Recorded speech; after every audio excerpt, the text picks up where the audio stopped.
Apresenta as mesmas imagens que vemos em sonho. 408. Algumas vezes temos a impressão de ouvir em nós mesmos palavras pronunciadas distintamente que não guardam nenhuma relação com o que nos preocupa. Qual a razão disto? Sim, e mesmo frases inteiras, sobretudo quando os sentidos começam a entorpecer-se. Algumas vezes, o fraco eco de um espírito que deseja comunicar-se contigo. 409. Frequentemente, num estado que ainda não é de sonolência, quando temos os olhos fechados, vemos imagens distintas, figuras, das quais apanhamos os mais minuciosos detalhes. É um efeito de visão ou de imaginação? Estando entorpecido o corpo, o espírito procura quebrar sua cadeia, transporta-se e vê. Se já fosse completo o sono, isso seria um sonho. 410. Algumas vezes, durante o sono ou quando nos achamos ligeiramente adormecidos, temos ideias que parecem muito boas e que, a despeito dos esforços que fazemos para nos lembrarmos delas, apagam-se da nossa memória. De onde vêm tais ideias? São resultado da liberdade do espírito que se emancipa e goza de mais faculdades nesse momento. Frequentemente, também, são conselhos dados por outros espíritos. 410-A. De que servem essas ideias e esses conselhos, já que não nos lembramos deles e assim não os podemos aproveitar? Não raro essas ideias dizem mais respeito ao mundo dos espíritos do que ao mundo corpóreo. Contudo, se na maioria das vezes o corpo esquece, o espírito lembra, voltando-lhe a ideia, na ocasião oportuna, como inspiração de momento. 411. O espírito encarnado, nos momentos em que está livre da matéria e atuando como espírito, sabe qual será a época de sua morte.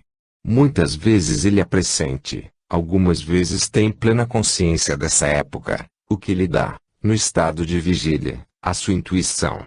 É por isso que certas pessoas preveem a própria morte com grande exatidão. 412. A atividade do espírito pode fatigar o corpo durante o repouso ou o sono corpóreo. Sim, porque o espírito se acha preso ao corpo qual balão cativo ao poste. Ora, da mesma forma que as sacudidelas do balão abalam o poste, a atividade do espírito reage sobre o corpo e pode fatigá-lo. Visitas espíritas entre pessoas vivas. 413. Do princípio da emancipação da alma durante o sono, parece resultar que temos duas existências simultâneas, a do corpo, que nos dá a vida de relação ostensiva, e a da alma, que nos dá a vida de relação oculta. Isto é exato. No estado de emancipação, a vida do corpo cede lugar à vida da alma. Mas, a bem dizer, não são duas existências. São, na verdade, duas fases da mesma existência, porque o homem não vive duplamente. 414. Duas pessoas que se conhecem podem visitar-se durante o sono. Sim, e muitas outras que julgam não se conhecerem reúnem-se e conversam. Podes ter, sem que o suspeites, amigos em outro país. O fato de irdes vos encontrar, durante o sono, com amigos, parentes, conhecidos e pessoas que vos podem ser úteis é tão frequente que quase todas as noites fazeis essas visitas. 415. Qual pode ser a utilidade dessas visitas noturnas, já que não nos lembramos delas? Em geral, guardais a intuição dessas visitas ao despertardes. Muitas vezes essa intuição é a fonte de certas ideias que vos surgem espontaneamente, sem que possais explicá-las, e que são exatamente as que adquiristes nessas conversas. 416. O homem pode provocar as visitas espíritas por ato da sua vontade. Pode, por exemplo, dizer antes de dormir: esta noite quero encontrar-me em espírito com tal pessoa, falar-lhe e dizer-lhe tal coisa. Eis o que se passa. Quando o homem adormece, seu espírito desperta e, na maioria das vezes, o que o homem havia decidido o espírito está bem longe de seguir, pois a vida do homem pouco interessa ao seu espírito, uma vez desprendido da matéria. Isto com relação a homens já bastante elevados. Os outros passam de modo muito diverso a fase espiritual de sua existência. Entregam-se às suas paixões ou se mantêm inativos. Pode, pois, acontecer, conforme os motivos que a isso induzem, que o espírito vá visitar aqueles com quem deseja encontrar-se, mas o fato de tê-lo desejado em vigília não é razão para que o faça. 417. Os espíritos encarnados podem reunir-se em certo número e, assim, formar assembleias. Sem dúvida alguma. Os laços de amizade, antigos ou recentes, reúnem frequentemente diversos espíritos, que se sentem felizes de estar juntos. Pelo termo antigos se deve entender os laços de amizade contraídos em existências anteriores. Ao despertar, guardamos intuição das ideias que aurimos nessas conversas ocultas, embora lhe ignoremos a fonte. 418. Uma pessoa que julgasse morto um de seus amigos, que na verdade não estava, poderia encontrar-se com ele, em espírito, e, assim, saber que está vivo. Poderia, nesse caso, ter a intuição do fato ao despertar. Como espírito, essa pessoa pode ver o seu amigo e conhecer sua sorte. Se não lhe houver sido imposto como prova acreditar na morte desse amigo, poderá ter um pressentimento da sua existência, como poderá ter o de sua morte. Transmissão oculta do pensamento. 419. Porque a mesma ideia, a de uma descoberta, por exemplo, surge ao mesmo tempo em vários pontos. Já dissemos que durante o sono os espíritos se comunicam entre si. Pois bem, quando o corpo desperta, o espírito se lembra do que aprendeu e o homem julga ter inventado. Assim, muitos podem descobrir a mesma coisa ao mesmo tempo. Quando dizeis que uma ideia está no ar, fazeis uso de uma figura de linguagem mais exata do que supondes. Cada um contribui, sem o suspeitar, para propagá-la. Assim, muitas vezes o nosso próprio espírito revela a outros espíritos, sem que saibamos, o que constitui objeto de nossas preocupações durante a vigília. 420. Os espíritos podem comunicar-se, se o corpo estiver completamente acordado. O espírito não se acha encerrado no corpo como numa caixa, e irradia por todos os lados. Por isso pode comunicar-se com outros espíritos, mesmo em estado de vigília, embora o faça mais dificilmente. 421. Como se explica que duas pessoas, perfeitamente acordadas, tenham instantaneamente a mesma ideia? São dois espíritos simpáticos que se comunicam e veem reciprocamente seus pensamentos, mesmo quando o corpo não está dormindo. Há entre os espíritos que se encontram uma comunicação de pensamentos que faz com que duas pessoas se vejam e se compreendam sem necessidade dos sinais exteriores da linguagem. Poder-se-ia dizer que falam entre si a linguagem dos espíritos. Letargia, catalepsia, mortes aparentes. 422. Geralmente, os letárgicos e os catalépticos veem e ouvem o que se passa em volta deles, mas não podem manifestá-lo. É pelos olhos e ouvidos do corpo que têm essas percepções? Não, é pelo espírito. O espírito tem consciência de si, mas não pode comunicar-se. 422-A. Por que não pode comunicar-se? O estado do corpo a isso se opõe. Esse estado particular dos órgãos vos dá a prova de que no homem existe alguma coisa além do corpo, porquanto, embora o corpo já não funcione, o espírito continua ativo. 423. Na letargia, o espírito pode separar-se inteiramente do corpo, de modo a dar a este todas as aparências da morte, e voltar a ele em seguida. Na letargia, o corpo não está morto, pois há funções que continuam a realizar-se. Sua vitalidade se encontra em estado latente, como na crisálida, mas não se aniquila. Ora, o espírito está unido ao corpo enquanto este vive. Uma vez desfeitos os laços pela morte real e pela desagregação dos órgãos, a separação é completa e o espírito não volta mais. Quando um homem aparentemente morto volta à vida, é que a morte não se havia completado. 424. Por meio de cuidados dispensados a tempo, podem reatar-se laços prestes a se desfazerem, restituindo-se a vida a um ser que, por falta de socorro, morreria inapelavelmente. Sim, sem dúvida, e todos os dias tendes a prova disso.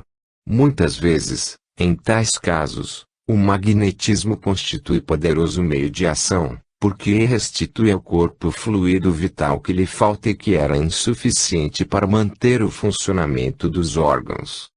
A letargia e a catalepsia têm o mesmo princípio, que a perda momentânea da sensibilidade e do movimento, por uma causa fisiológica ainda não explicada. Diferem uma da outra pelo fato de que, na letargia, a suspensão das forças vitais é geral e dá ao corpo todas as aparências da morte. Na catalepsia, ela é localizada e pode afetar uma parte mais ou menos extensa do corpo, de modo a deixar a inteligência livre para se manifestar, o que não permite confundi-la com a morte. A letargia é sempre natural.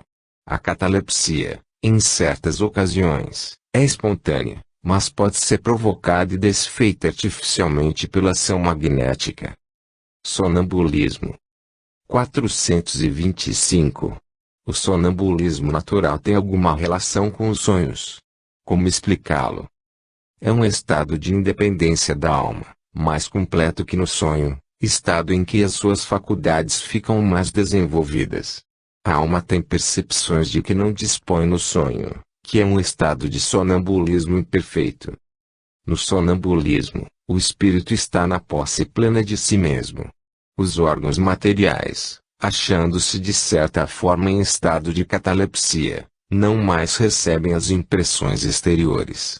Esse estado se manifesta principalmente durante o sono, é o momento em que o espírito pode abandonar provisoriamente o corpo, por se encontrar gozando do repouso indispensável à matéria.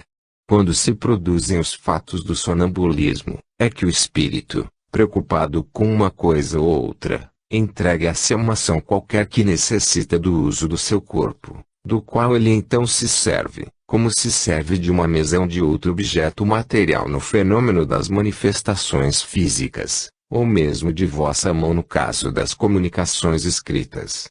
Nos sonhos de que se tem consciência, os órgãos, até mesmo os da memória, começam a despertar.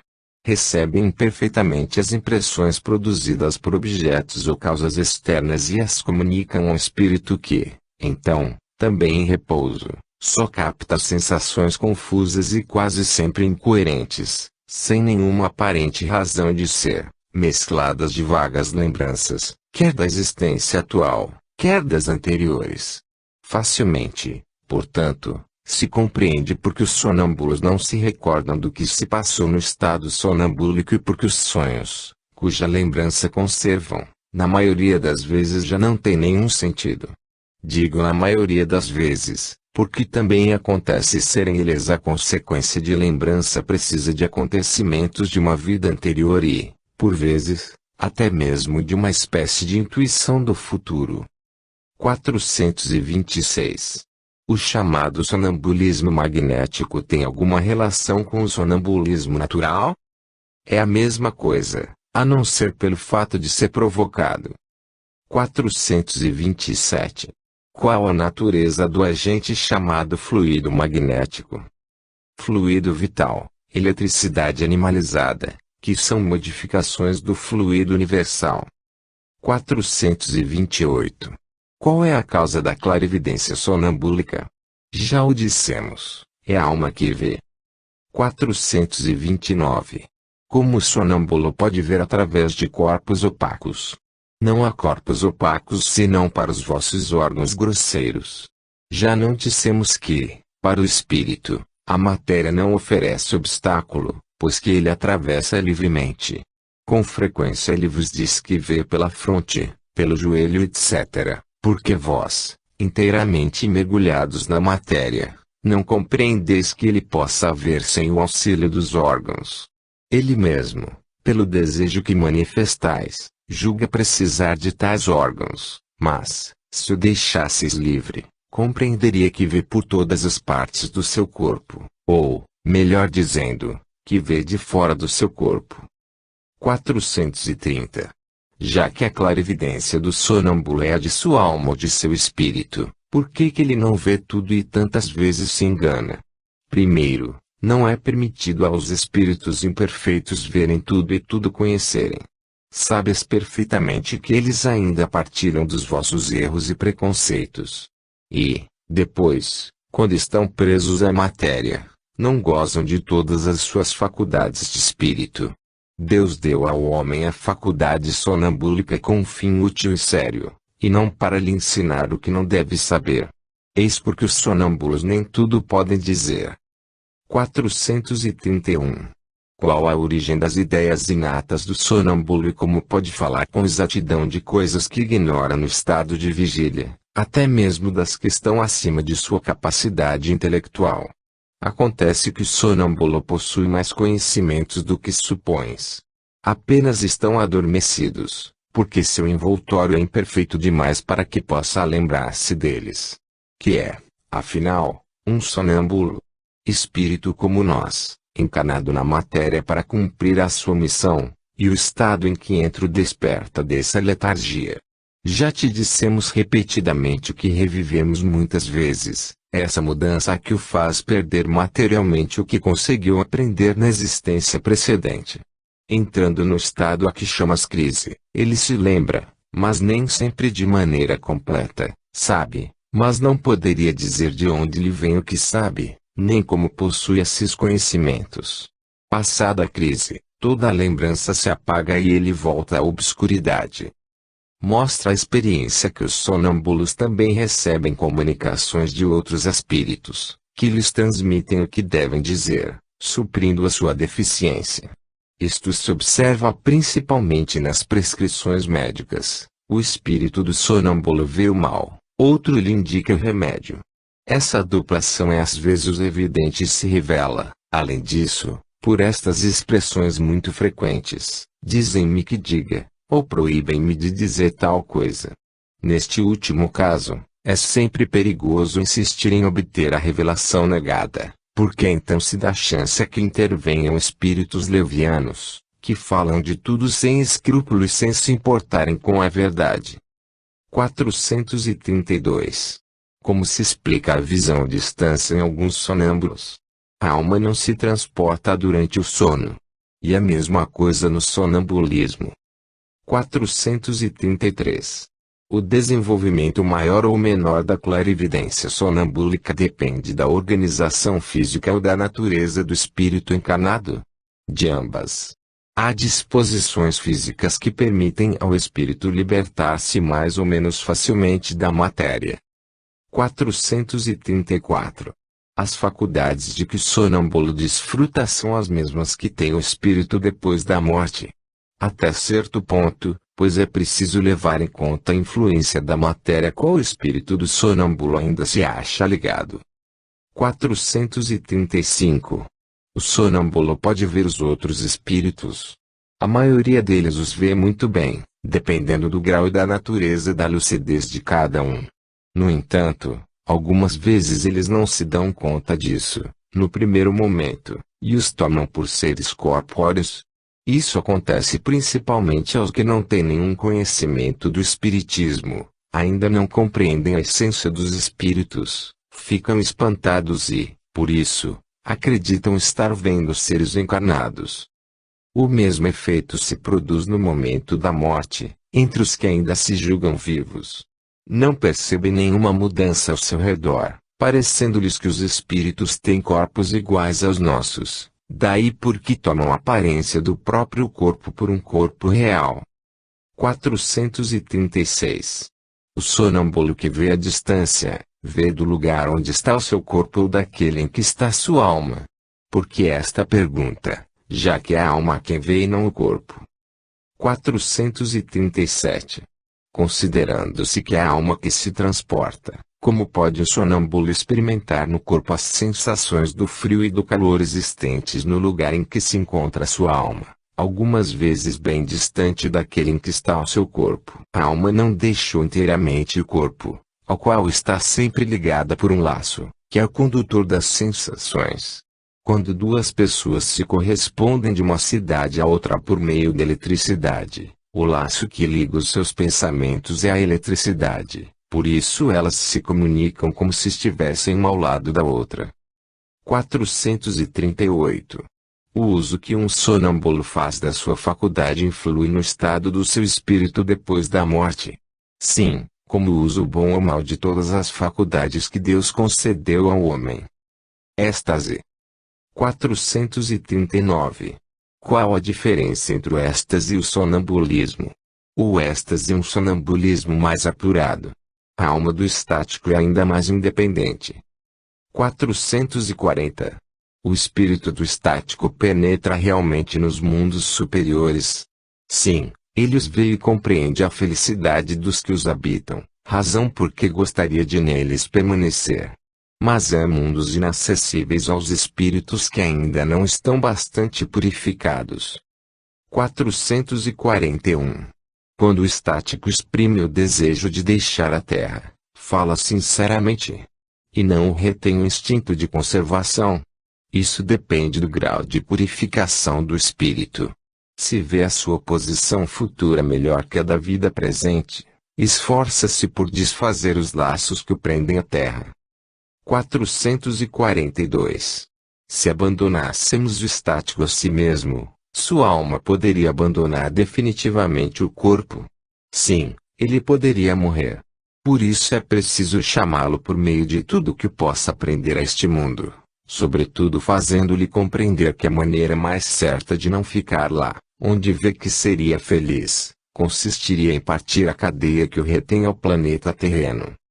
443.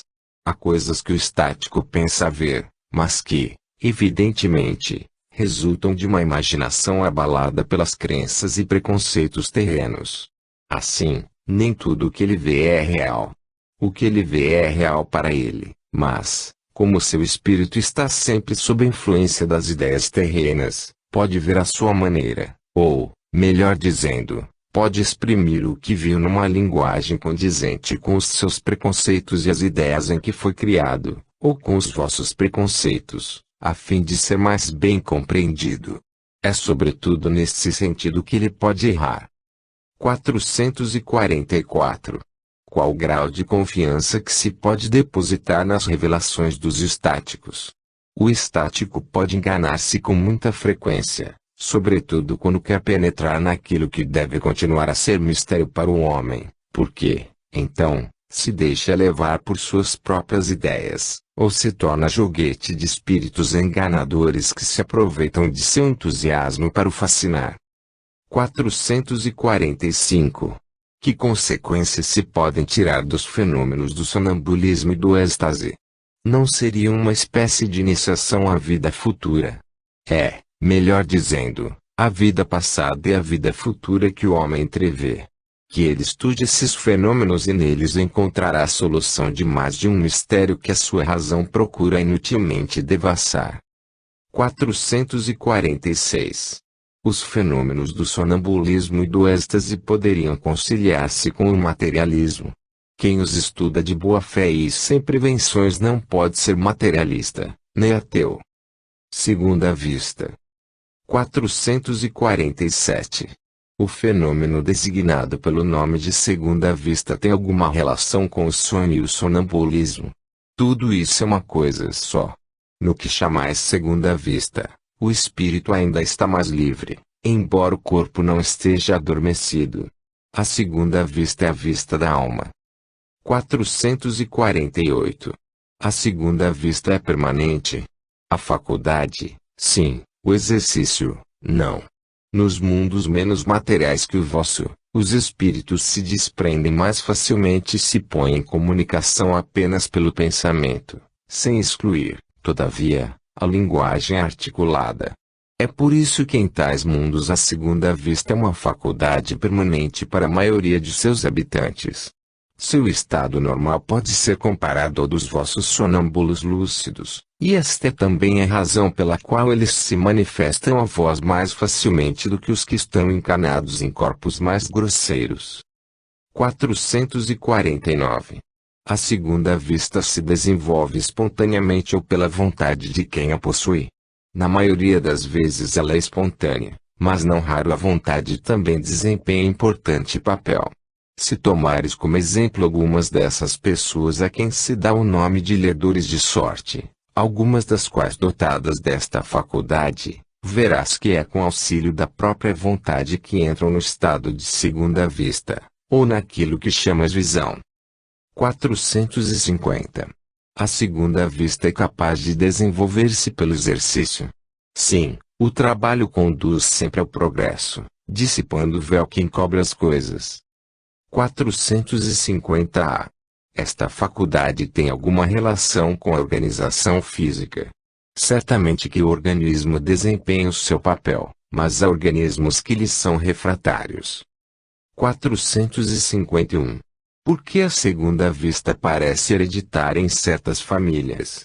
Por semelhança do organismo, que se transmite como as outras qualidades físicas. Depois, a faculdade se desenvolve por uma espécie de educação, que também se transmite de um a outro. 452. É verdade que certas circunstâncias desenvolvem a segunda vista. A moléstia, a proximidade do perigo, uma grande comoção podem desenvolvê-la. Às vezes o corpo vem achar-se num estado especial que permite ao espírito ver o que não podeis ver com os olhos do corpo. Os tempos de crise e de calamidades, as grandes emoções, todas as causas, enfim, que superexcitam moral provocam, às vezes, o desenvolvimento da segunda vista.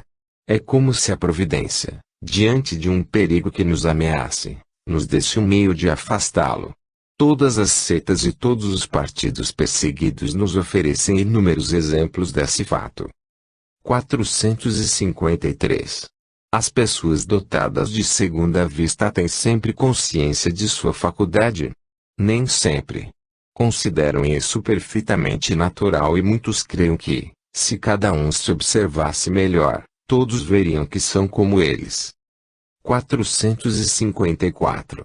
Poder-se-ia atribuir a uma espécie de segunda vista a perspicácia de certas pessoas que, sem nada terem de extraordinário, julgam as coisas com mais precisão do que outras.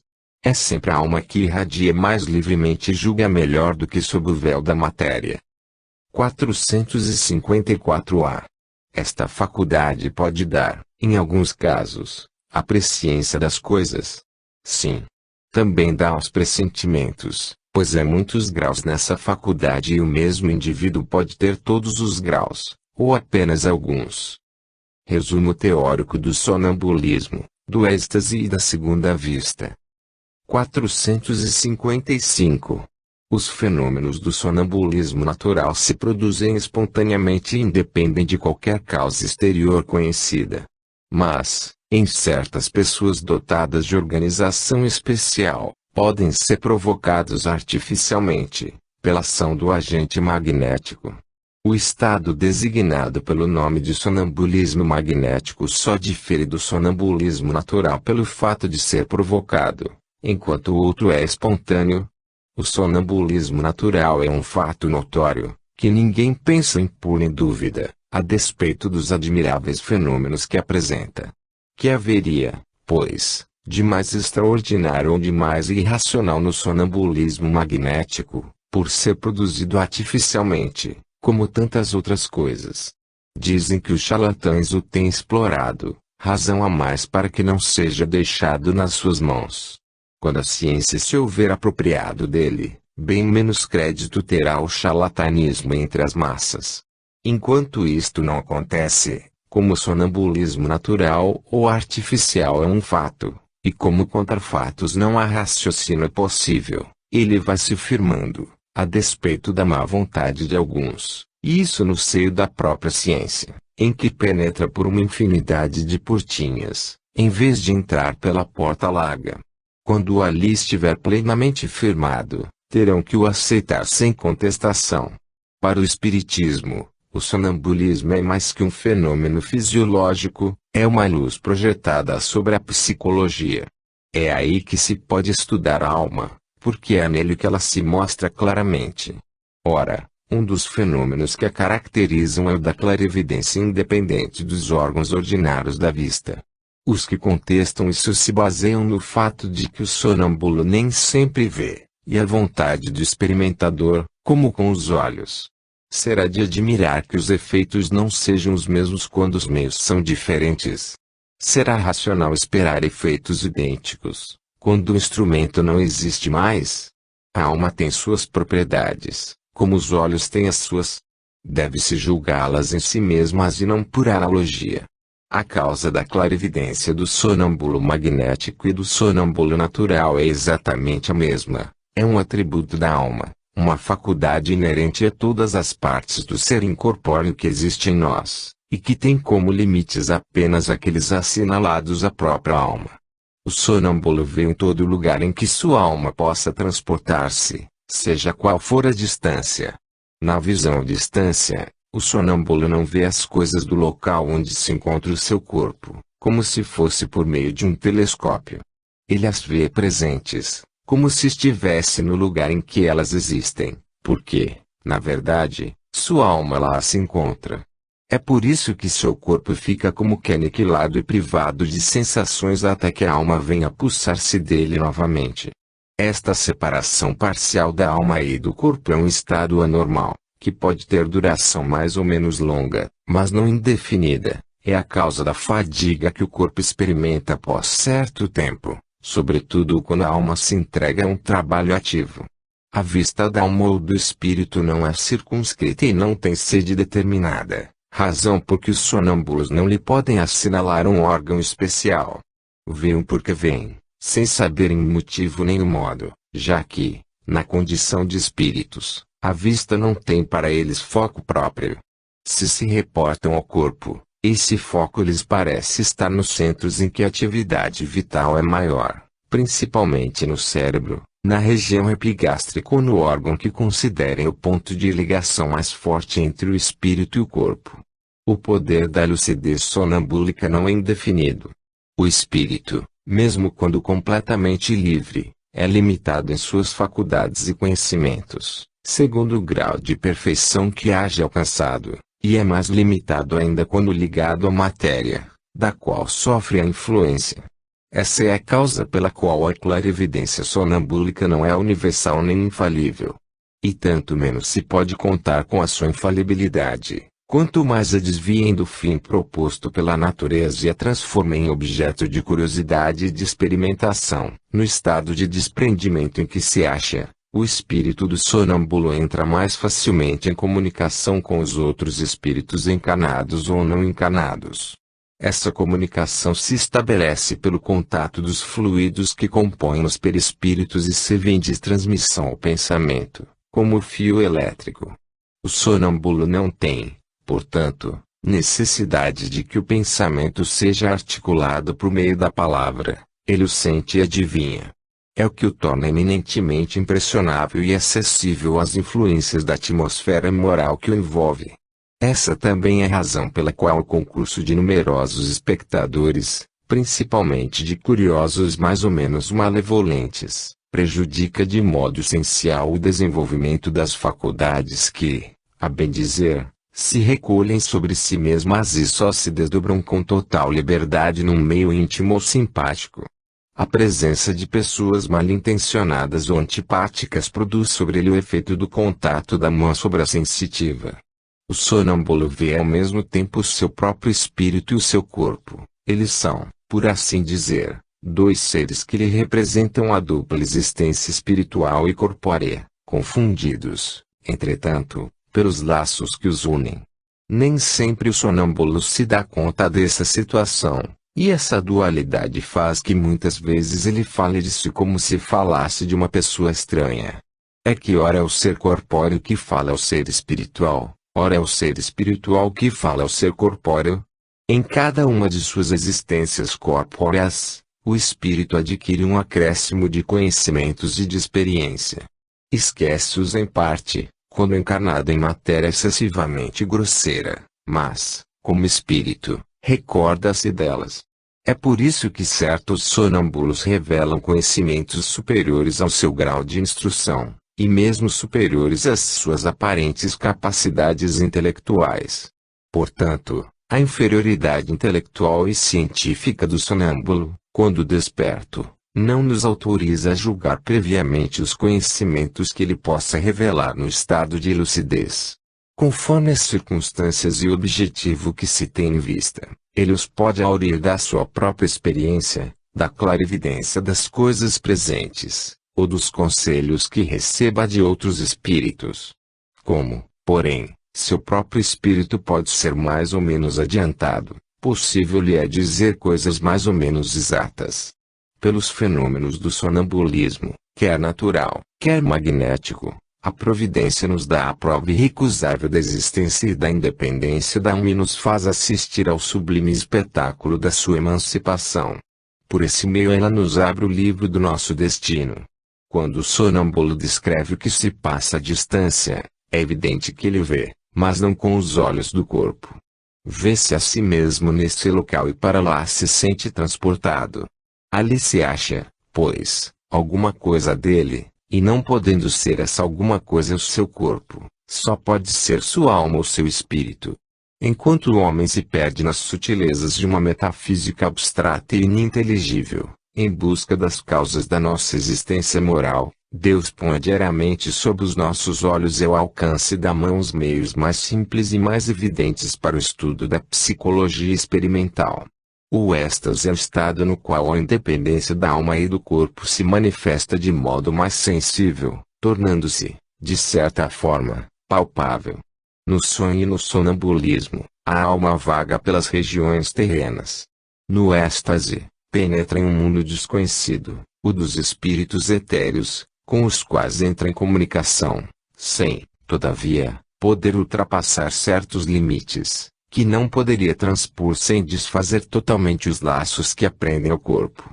Um fulgor resplandecente e inteiramente novo a envolve, harmonias desconhecidas na terra extasiam, um bem-estar indefinível a invade, goza antecipadamente da beatitude celeste e pode-se dizer que põe um pé no limiar da eternidade. No estado de êxtase, o aniquilamento do corpo é quase completo, ele só mantém, por assim dizer, a vida orgânica. Sente-se que a alma está ligada a ele apenas por um fio, que um esforço a mais poderia romper para sempre. Nesse estado, desaparecem todos os pensamentos terrestres, cedendo lugar ao sentimento apurado, que é a própria essência do nosso ser imaterial. Inteiramente entregue a tão sublime contemplação, o estático encara a vida apenas como uma parada momentânea. Para ele, os bens e os males, as alegrias grosseiras e as misérias da terra não passam de incidentes fúteis de uma viagem, da qual se sente feliz por ver o termo. Há estáticos que são como os sonâmbulos, a lucidez pode ser mais ou menos perfeita, e o próprio espírito, conforme seja seu grau de elevação, mais ou menos apto a conhecer e a compreender as coisas. Algumas vezes, porém, há neles mais exaltação do que verdadeira lucidez, ou, melhor dizendo, sua exaltação lhes prejudica a lucidez. É por isso que suas revelações muitas vezes são uma mistura de verdades e erros, de coisas sublimes e absurdas, ou mesmo ridículas. Espíritos inferiores aproveitam-se frequentemente dessa exaltação, que sempre constitui causa de fraqueza quando não se sabe subjugá-la, para dominar o estático. Para tanto, assumem aos seus olhos aparências que o mantêm apegado às ideias e preconceitos do estado de vigília. Eis um escolho, mas nem todos são assim. Cabe a nós julgar friamente e pesar suas revelações na balança da razão. A emancipação da alma se manifesta, às vezes, no estado de vigília e produz o fenômeno conhecido pelo nome de segunda vista, que dá aos que a possuem a faculdade de ver, ouvir e sentir além dos limites dos nossos sentidos.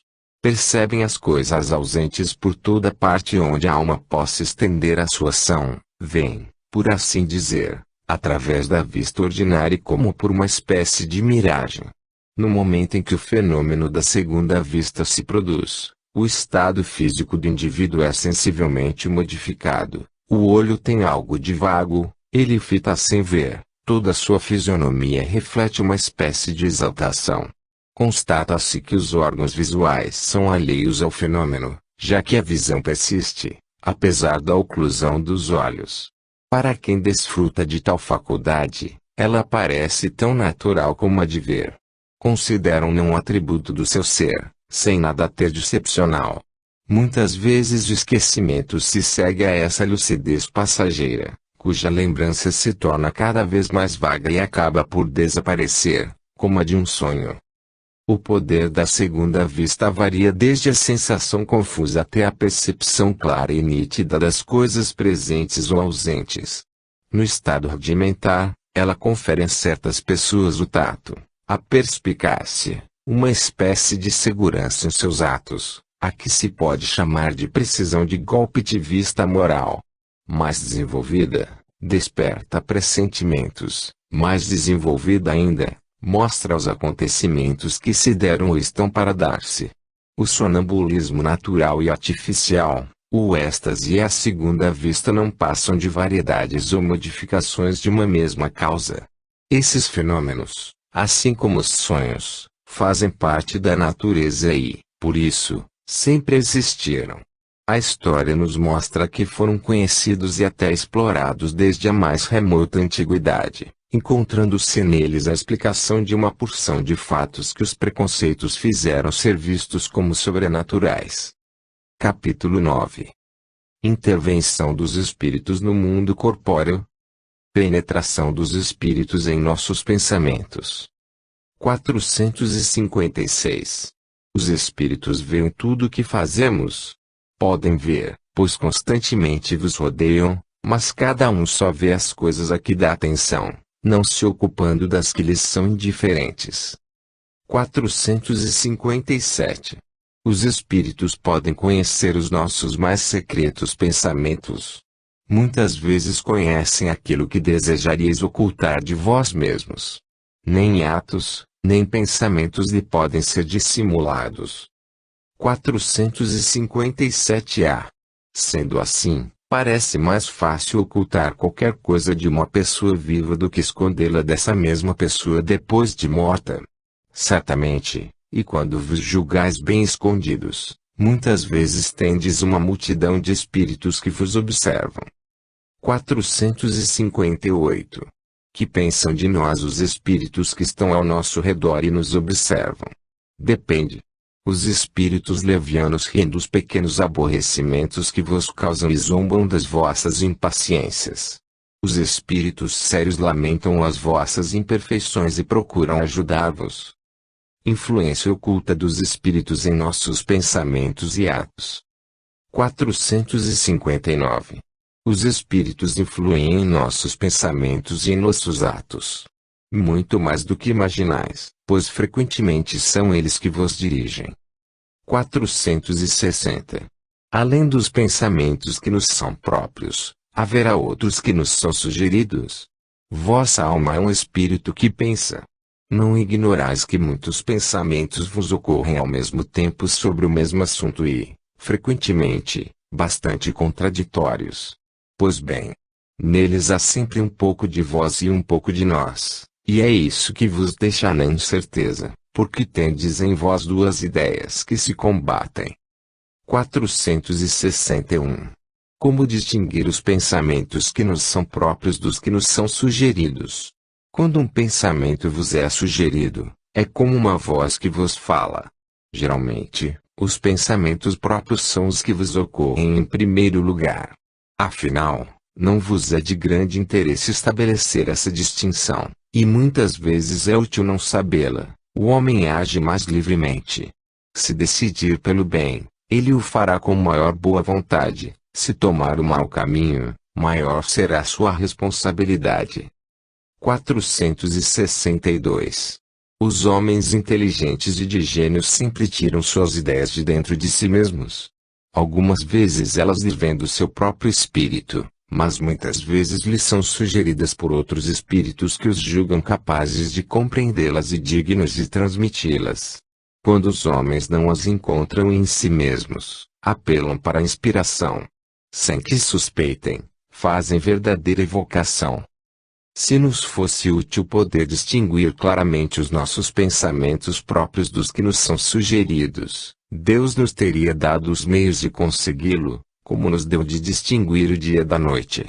Quando uma coisa permanece vaga, é que assim deve ser para o nosso bem. 463. Disse algumas vezes que o primeiro impulso é sempre bom. Isto é exato. Pode ser bom ou mau, conforme a natureza do espírito encarnado. É sempre bom naquele que ouve as boas inspirações. 464. Como distinguir se um pensamento sugerido procede de um espírito bom ou de um espírito mau? Estudai o caso. Os espíritos bons só aconselham o bem. Cabe a vós distinguir. 465. Com que objetivo os espíritos imperfeitos nos induzem ao mal? Para que sofrais como eles sofrem. 465-A. Isso diminui os seus sofrimentos? Não. Fazem-no por inveja, ao verem seres mais felizes. 465-B. Qual a natureza do sofrimento que querem que os outros experimentem? Os que resultam dos seres de ordem inferior, afastados de Deus. 466. Porque Deus permite que espíritos nos incitem ao mal. Os espíritos imperfeitos são instrumentos destinados a pôr em prova a fé e a constância dos homens no bem. Tu, sendo espírito, deves progredir na ciência do infinito, e por isso passas pelas provas do mal, para chegares ao bem. Nossa missão é colocar-te no bom caminho, e quando más influências agem sobre ti, é que as atraes pelo desejo do mal, pois os espíritos inferiores vêm auxiliar-te no mal, quando tens vontade de praticá-lo. Eles não podem ajudar-te no mal senão quando queiras o mal. Pois bem, se és inclinado ao assassínio, terás uma multidão de espíritos que alimentarão-te essa ideia. Mas também terás outros que se empenharão em influenciar-te para o bem, o que restabelece o equilíbrio da balança e te deixa senhor dos teus atos. É assim que Deus deixa à nossa consciência a escolha do caminho que devemos seguir e a liberdade de ceder a uma ou outra das influências contrárias que se exercem sobre nós. 467. Pode o homem libertar-se da influência dos espíritos que o impelem ao mal? Sim, visto que tais espíritos só se apegam aos que os chamam por seus desejos ou os atraem por seus pensamentos. 468. Os espíritos cuja influência é repelida pela vontade do homem renunciam às suas tentativas.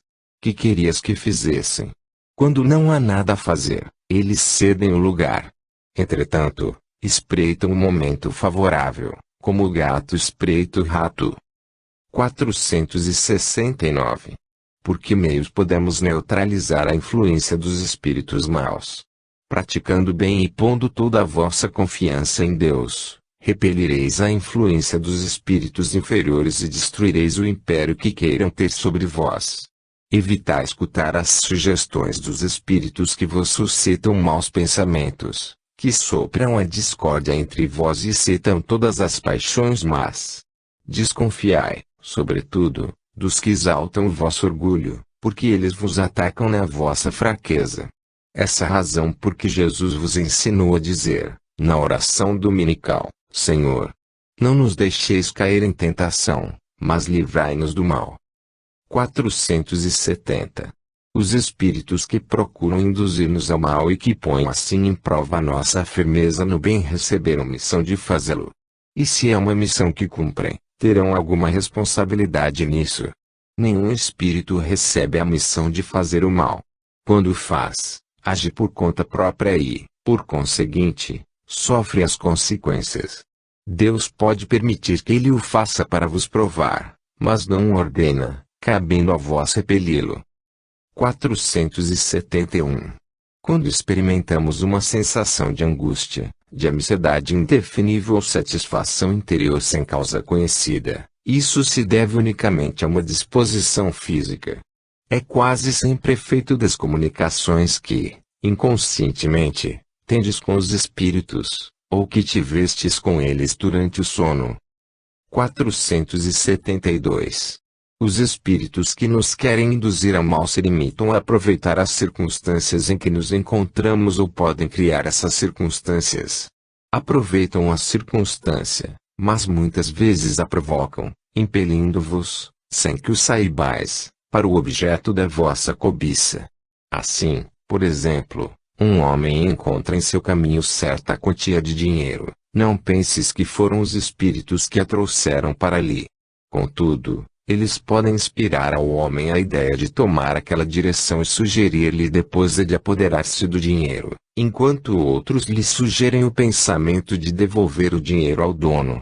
Dá-se o mesmo com todas as outras tentações. Possessos. 473. Um espírito pode tomar momentaneamente o invólucro corpóreo de uma pessoa viva, isto é, introduzir-se num corpo animado e agir no lugar do espírito que nele se encontra encarnado.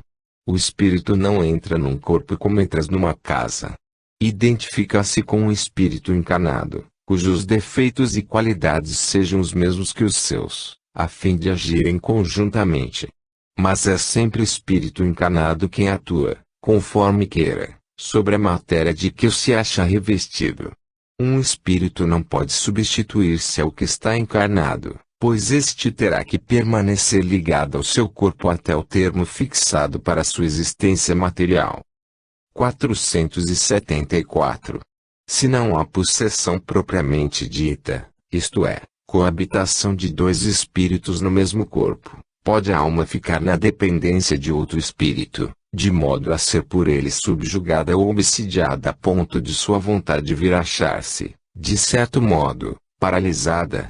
Sim, e são esses os verdadeiros possessos, mas é preciso que saibais que essa dominação jamais se dá sem a participação de quem a sofre, quer por sua fraqueza, quer por desejá-la. Muitas vezes se tem tomado por possessos alguns epilépticos ou loucos, que mais necessitavam de médico do que de exorcismo.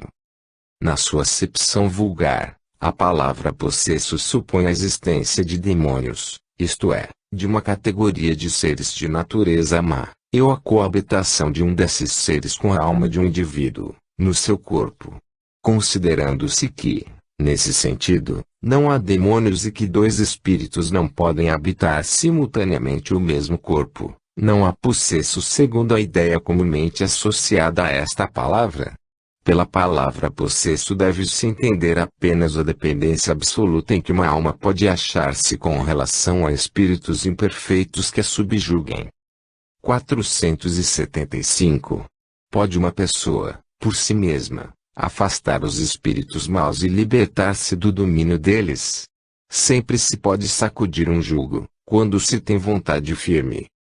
476. Não pode acontecer que a fascinação exercida por um espírito mau seja tal que a pessoa subjugada não perceba. Nesse caso, uma terceira pessoa pode fazer que cesse a sujeição da outra. Que condição deve preencher essa terceira pessoa? Se for um homem de bem, sua vontade poderá ajudar, apelando para o concurso dos espíritos bons, porque quanto mais virtuosa for a pessoa, tanto mais poder terá sobre os espíritos imperfeitos, para afastá-los, e sobre os bons, para atraí-los. Todavia, essa terceira pessoa será impotente, se aquele que estiver subjugado não lhe prestar o seu concurso. Há pessoas que se comprazem numa dependência que favorece seus gostos e desejos. Seja, porém, qual for o caso, aquele que não tiver puro coração não poderá exercer nenhuma influência. Os espíritos bons não lhe atendem ao chamado e os maus não o temem. 477. As fórmulas de exorcismo têm alguma eficácia sobre os espíritos maus? Não. Quando esses espíritos veem alguém tomá-las a sério, riem e se obstinam. 478. Há pessoas que, embora animadas de boas intenções, não deixam de ser obsidiadas. Qual o melhor meio de nos livrarmos dos espíritos obsessores? Cansar-lhes a paciência, não dar nenhuma importância às suas sugestões e mostrar-lhes que estão perdendo seu tempo. Ao verem que nada conseguem, afastam-se. 479. A prece é um meio eficiente para curar a obsessão? A prece é um poderoso socorro em tudo, mas crede que não basta murmurar algumas palavras para obter o que se deseja. Deus assiste os que agem, e não os que se limitam a pedir. É preciso, pois, que o obsidiado faça, por sua vez, o que for necessário para destruir em si mesmo a causa que atrai os espíritos maus. 480. Que se deve pensar da expulsão dos demônios, de que fala o Evangelho? Depende da interpretação. Se chamais de demônio o espírito mau que subjuga um indivíduo, uma vez destruída essa influência, ele terá sido expulso realmente. Se atribuís uma doença ao demônio, quando a houverdes curado, também direis que expulsastes o demônio. Uma coisa pode ser verdadeira ou falsa, conforme o sentido que se der às palavras. As maiores verdades podem parecer absurdas quando se olha apenas a forma e quando se toma a alegoria pela realidade. Compreendei bem isto e guardai-o, pois é de aplicação geral. Convulsionários. 481. Os espíritos desempenham algum papel nos fenômenos que se produzem com os indivíduos chamados convulsionários? Sim, e muito grande, assim como o magnetismo, que é a fonte primeira desses fenômenos. Muitas vezes, porém, o charlatanismo tem explorado e exagerado esses efeitos, o que os fez cair no ridículo. 481-A. De que natureza são, em geral, os espíritos que concorrem para a produção desses fenômenos? Pouco elevada. Acreditais que espíritos superiores se divirtam com tais coisas? 482. De que modo o estado anormal dos convulsionários e dos que sofrem das chamadas crises pode estender-se subitamente a toda uma população? É feito de simpatia. Em certos casos, as disposições morais se comunicam com muita facilidade. Não sois tão alheios aos efeitos magnéticos que não possais compreender isto, assim como a participação que alguns espíritos devem tomar no fato, por simpatia para com aqueles que os provocam. Entre as singulares faculdades que se notam nos convulsionários, algumas facilmente se reconhecem, das quais o sonambulismo e o magnetismo oferecem numerosos exemplos. Tais são, entre outras, a insensibilidade física, a leitura do pensamento, a transmissão das dores por simpatia, etc. Não há razão para pôr em dúvida que os indivíduos acometidos por crises nervosas estejam numa espécie de sonambulismo desperto, provocado pela influência que exercem uns sobre os outros. Embora não se deem conta, eles são, ao mesmo tempo, magnetizadores e magnetizados. 483. Qual a causa da insensibilidade física que se observa em alguns convulsionários e em certos indivíduos submetidos às torturas mais cruéis? Em alguns, é um efeito exclusivamente magnético, que atua sobre o sistema nervoso, do mesmo modo que o fazem certas substâncias. Em outros, a exaltação do pensamento amortece a sensibilidade, como se nestes a vida tivesse se retirado do corpo para se concentrar no espírito. Não sabeis que, quando o espírito está muito preocupado com uma coisa, o corpo não sente, não vê e nada escuta. Nos casos de suplícios, a exaltação fanática e o entusiasmo oferecem, frequentemente, exemplos de calma e sangue frio que não seriam capazes de vencer uma dor aguda, senão admitindo que a sensibilidade se acha neutralizada por uma espécie de efeito anestésico. Sabe-se que, no calor da batalha, muitas vezes não se percebe um ferimento grave, ao passo que, em circunstâncias ordinárias, um simples arranhão faria estremecer. Visto que esses fenômenos dependem de uma causa física e da ação de certos espíritos, é de perguntar-se como, em alguns casos, a autoridade pública foi capaz de fazê-los cessar. A razão é simples. Neste caso, a ação dos espíritos é meramente secundária, apenas aproveitam de uma disposição natural. A autoridade não suprimiu essa disposição, mas a causa que a entretinha e exaltava. De ativa passou a latente, tendo a autoridade e razão de agir assim, porque do fato resultava abuso e escândalo. Ademais, sabe-se que essa intervenção é impotente, quando a ação dos espíritos é direta e espontânea. A afeição dos espíritos por certas pessoas